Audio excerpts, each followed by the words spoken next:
Well, hey there. Been a bit, hasn't it?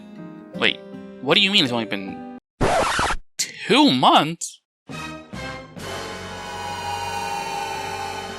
Jeez, it feels like ages ago since I uploaded something. I've been dealing with a lot, and trying to get through the initial problem most people have with uploading, which is giving up. And in a way, this helps, maybe? I don't know. Let's find out together. How's that sound? While we're at it, let's make it about something we both enjoy. You and I. Final Fantasy. Yep, this franchise. Say what you will about it these days, I still think it's doing really good. Mostly.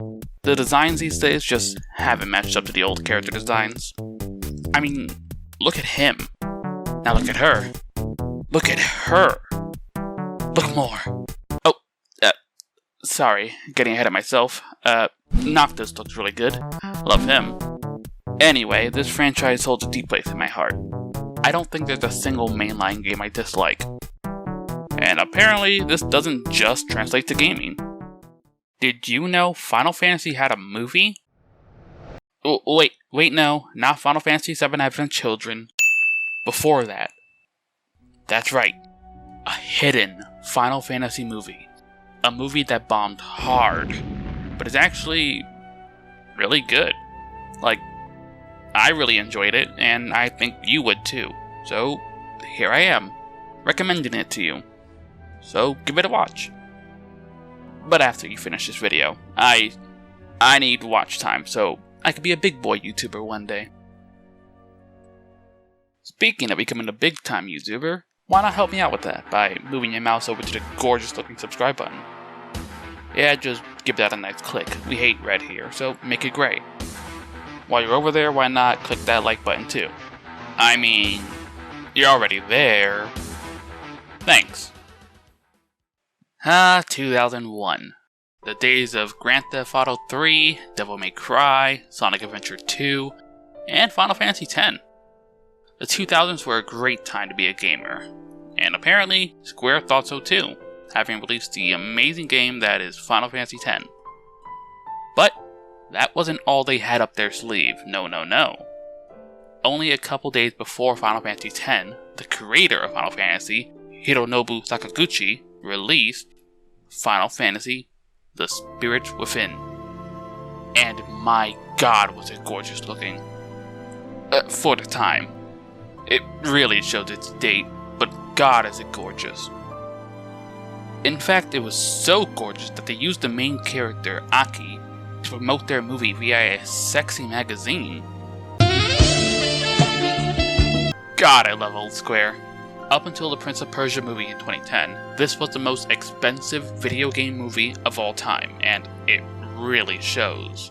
Not only that, but it's the first photorealistic computer animated feature film, which basically means, considering it is the first of these movies to be so detailed, realistic, and animated, this movie looks fantastic for its time.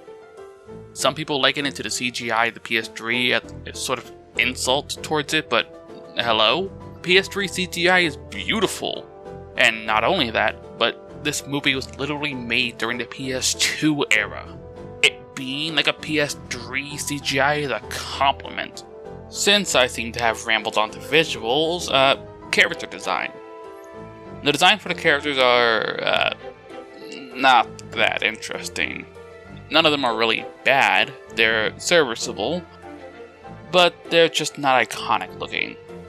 They don't have the same appeal as Noctis, Terra, Cloud, or Cecile.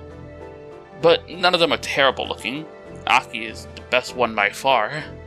While she's not unique looking, she still is hot, which is very much appreciated. Looking at you, modern Square. But anyway, let's do what every reviewing YouTuber in the world does and talk about the plot. The movie starts with Aki. You know what? No, I'm not doing this. I just don't get... Sorry. Mind if I just rant about this for a minute?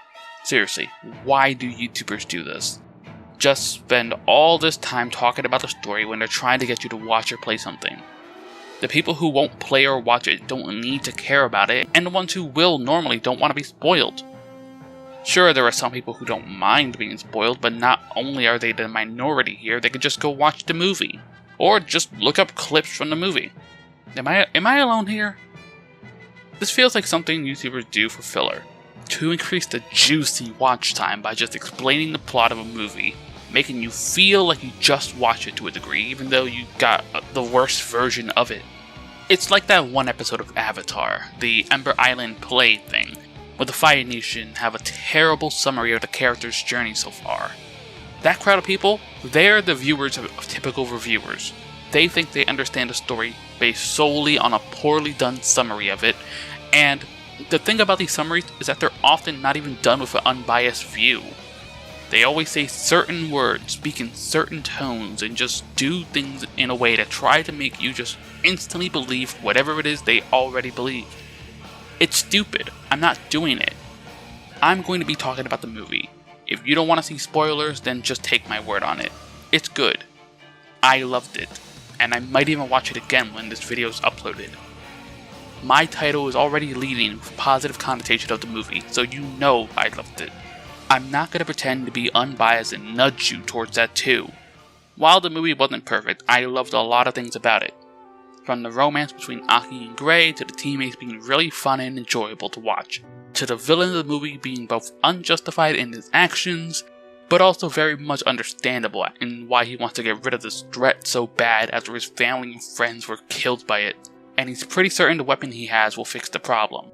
To see Aki not just being a badass warrior with tons of flips and kicks and shit, which, while I'd love to see Aki do, I can't deny that I found the idea of the main character being a scientist a very nice change of pace, especially for Final Fantasy. And it makes me wonder, how would this play out if the movie got a game? Would she have to be more of a fighter? Maybe she's not the main character, but she's still the protagonist like Seal from Mega Man Zero, with you playing as Gray? Speaking of which, can I just say how much of a shame it is that Aki only appears in this movie? Seriously, I think this movie deserves a sequel. Not only that, a game. Not only that, cameos and crossovers in other Final Fantasy games. Not only that, but costumes based on her and the other characters. While I do think they could benefit from a redesign, it's not like they don't fit in with modern Final Fantasy character designs anyway, so she'd be a fantastic character to have in. I'd love to see Final Fantasy VII Rebirth have character outfits, and one of them being Tifa in the outfit of Aki, maybe even having her hairstyle. The Tales series does stuff like this pretty often, so why not? Having different outfits, hairstyles, some being crossover stuff, so why not Final Fantasy? I mean, they had outfits in Final Fantasy 15 and Lightning Returns too. Just go watch the movie. Maybe if Square start to see a resurgence to popularity for its movie, they might start to give it some much needed love. Go to Twitter at Square Enix and demand to see more Aki from Final Fantasy Spirits Within. At least a costume and a hairstyle swap would be beautiful. A game adaptation would be even better. That got a bit random, didn't it? I think I ended up ranting more than I did anything else, but I did say we'll be talking about the movie. I never said I'll be reviewing it. I don't really believe in reviews or reviewers anyway. Maybe I'll make a video on that next. But for now, go buy this movie. Let Square Enix know this is a movie that they should keep giving attention to. I spent all this time talking, so now it's your turn. Did you watch this movie? What did you think of it? Would you recommend it to a friend? If so, why the hell haven't you? Alright, that's it for me. I'm gonna go keep playing Pokemon Violet. Turn off the light on your way out, yeah?